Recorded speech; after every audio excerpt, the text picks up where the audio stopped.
Stéphane Marchand, bonjour. Bonjour. Polytechnicien, vous êtes rédacteur en chef de Paris Innovation Review et chroniqueur scientifique du quotidien L'Opinion. Vous venez de publier aux éditions Fayard Les secrets de votre cerveau. On y apprend que notre cerveau possède 86 milliards de neurones et 100 000 milliards de connexions électriques.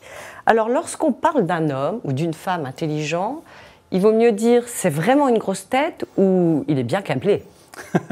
Alors il faut mieux être bien câblé, vous avez tout à fait raison, parce que la taille du cerveau n'est pas du tout un facteur déterminant. Il faut évidemment que le cerveau ait une certaine taille, parce que sinon il ne pourra pas se développer, mais l'important dans le cerveau, c'est que les neurones soient bien connectés d'une part et bien placés d'autre part. Et pour qu'ils soient bien connectés, il est important que les neurones ne soient pas trop éloignés les uns des autres, parce que lorsqu'ils communiquent entre eux, il y a une énorme dépense d'énergie. Et l'organisation du cerveau, c'est très largement de l'optimisation énergétique. Et au fil du temps, au fil des siècles, eh bien, il y a des gens qui ont mieux fait ça que d'autres. Ce sont les primates, ce sont les hommes, alors que d'autres espèces, comme la baleine bleue, comme l'éléphant, eh bien, il y a trop de neurones. Les neurones sont placés au mauvais endroit. Chez l'éléphant, par exemple, il y a trop de neurones dans le cervelet. Chez l'homme, par chance, tous les neurones, largement, sont du côté du cortex, dans la partie qui est capable de raisonner, de produire de l'intelligence. Et par conséquent, le primate a pris le dessus. Bonne nouvelle. Mais au fil des ans, notre cerveau s'est adapté, mais vous nous dites qu'il y a eu des recherches qui prouvent que les capacités de notre cerveau sont en train de régresser. C'est quand même pas une très bonne nouvelle. Alors, il y a deux choses différentes. D'abord, il y a le fait que la taille du cerveau humain régresse. Il faut savoir que le cerveau, ce qui compte, c'est le rapport entre le poids du cerveau et le poids du corps, pour un être en général.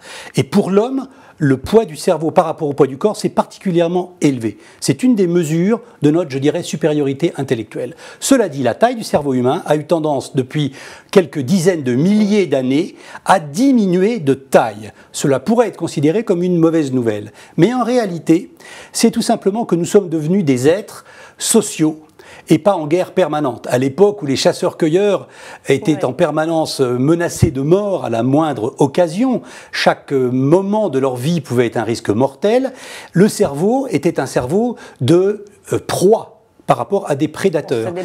De même que des villes avaient besoin de murailles, le cerveau humain avait besoin d'une énorme quantité intellectuelle pour se protéger contre des dangers mortels. Lorsque l'homme est devenu un agriculteur, lorsqu'il a formé des sociétés, les capacités, les qualités essentielles du cerveau, ce sont devenues les qualités sociales et pas les qualités de prédateurs-chasseurs. Donc pour bien comprendre, les capacités du cerveau, elles ne sont pas en voie de régression. Alors les capacités ne sont pas en voie de régression, mais cela dit, là où vous avez tout à fait raison, c'est que de plus en plus, il y a une tendance à déléguer les tâches de mémoire à l'extérieur du cerveau humain. Donc on le sait bien, aujourd'hui, compte tenu de l'immensité offerte par les réseaux numériques, par les bibliothèques numériques, par Wikipédia, par toutes ces choses-là, eh bien le cerveau n'a plus aussi besoin qu'avant de mémoriser. Et par conséquent, nous outsourçons, en anglais, nous déléguons à des objets extérieurs, et il y a tout un débat pour savoir si cette délégation est dangereuse ou pas dangereuse pour les capacités humaines. Moi, je pense qu'il y a quand même un certain danger. Il y a un certain danger parce que autant il est inutile de tout mémoriser, autant le fait de ne rien mémoriser et de systématiquement recourir à des êtres extérieurs pour la connaissance dont nous avons besoin va correspondre progressivement à une diminution de nos capacités intellectuelles et surtout à un effacement de la culture. Parce que la culture, finalement, ce sont les choses que les gens savent en commun. Quand vous allez à l'école, vous apprenez les mêmes choses. On ne peut pas mettre ça sur une mémoire extérieure. Voilà. La culture, c'est ce qui reste quand on a tout oublié, dit-on. Mais il faut l'avoir oublié et donc l'avoir appris. Alors, autre idée fausse qu'on a sur le cerveau, enfin moi je pensais qu'il y avait un hémisphère droit, bien dévolu à une tâche, un hémisphère gauche, qu'il y avait des neurones dédiés au langage, d'autres à la vision. C'est pas si simple que ça. Alors, ça n'est pas faux.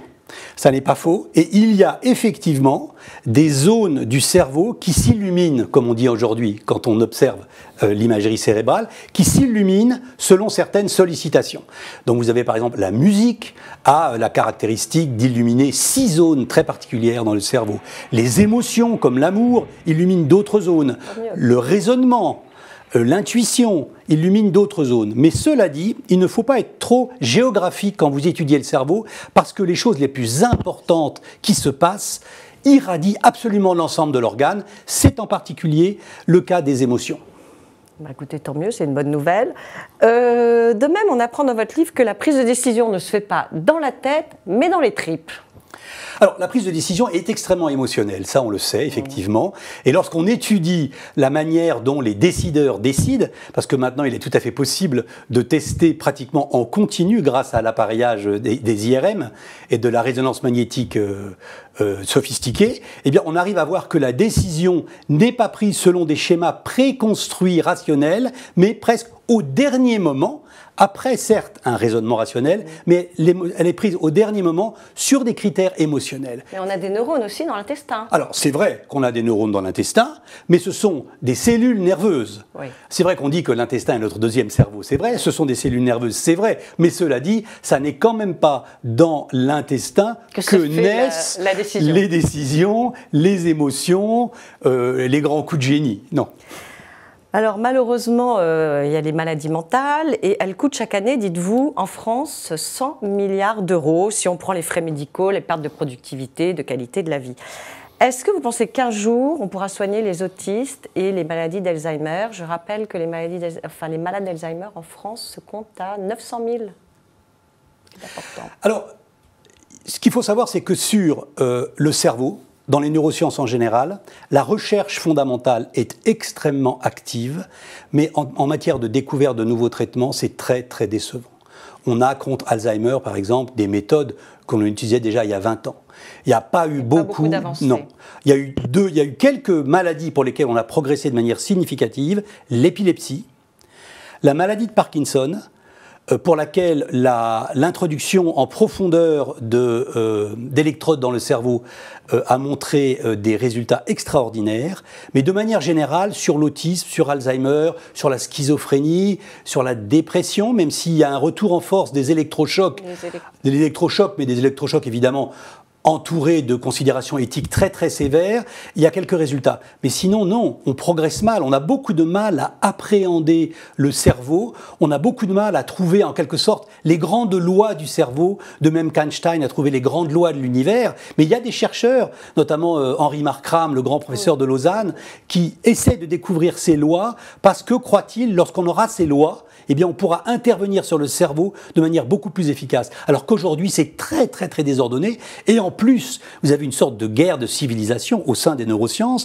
entre les psychologues, les psychanalystes, ceux qui s'occupent des patients, et puis les neuroscientifiques, qui sont très souvent des informaticiens, des mathématiciens. Ils ont du mal un peu à travailler ensemble. Et ils ont du mal à travailler ensemble. Ouais, ça, on le voit bien. Or, le cerveau ne sortira de l'ornière scientifique que lorsque toutes ces familles de chercheurs travailleront ensemble, et lorsqu'on verra émerger, comme dans des grands programmes comme Airbus par exemple, ces sortes de super ingénieurs systèmes qui seront capables de faire travailler plusieurs cultures ensemble pour dégager une plus-value scientifique. Alors pour continuer sur ces maladies, vous nous dites que souvent, quand il y a maladie, il y a des lésions dans le cerveau.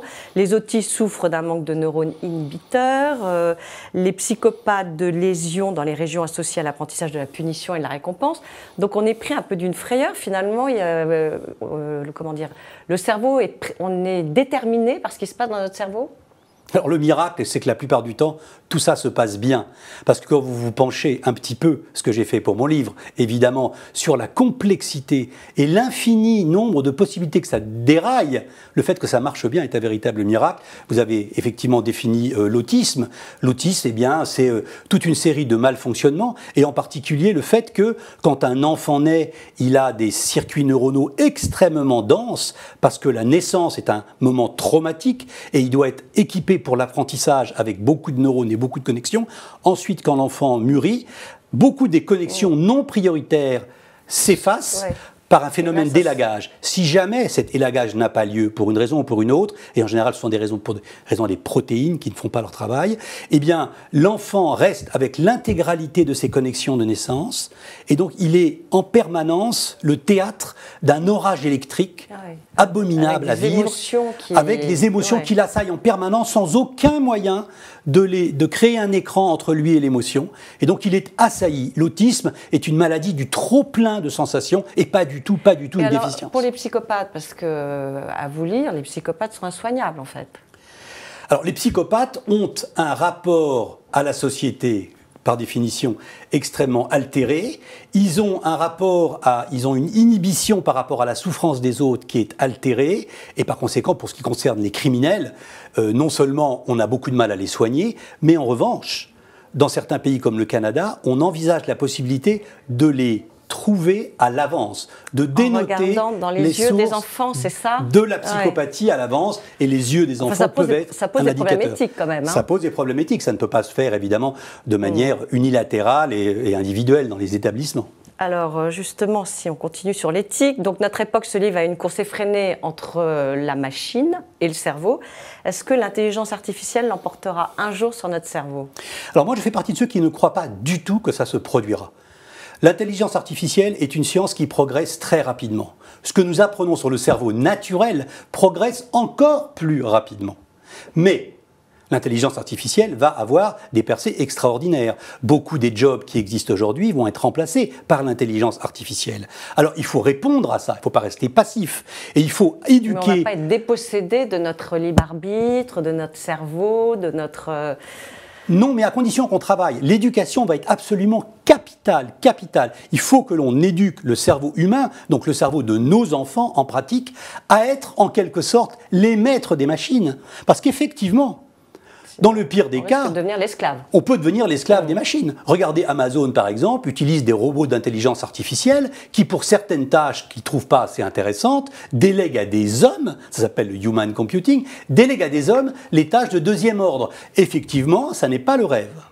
Et je crois que personnellement, pour être éduquer les maîtres des machines, ça veut dire former des artistes, former des architectes, former des philosophes, former des éthiciens.